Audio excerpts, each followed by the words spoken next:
train de rêve, un nom plein de promesses. Mais avec ses 36 mètres de long, le convoi exceptionnel a eu bien du mal à entrer sur le site.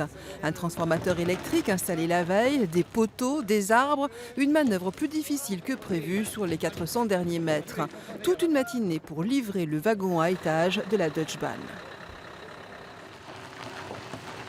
On a deux sociétés de levage différentes qui sont sur le site, donc avec une grue de 90 tonnes et une autre grue de 100 tonnes.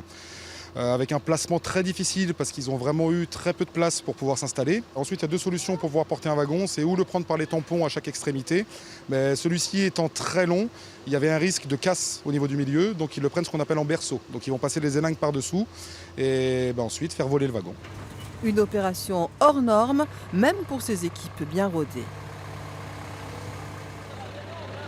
Donc le but du jeu va être de lever le wagon, de le mettre en travers parce qu'il n'est pas ni parallèle ni perpendiculaire au rail, et de le lever pour pouvoir l'aligner au niveau du rail et ensuite aller le poser dessus, sachant que le wagon fait 43 tonnes. Opération réussie. Heureux, l'Américain, initiateur du projet, a été le premier à entrer dans le wagon. Et voilà. On attend l'escabeau et faire l'entrée pour tous les autres. Siège pour 122 personnes. Oui, très confortable, siège comme neuf.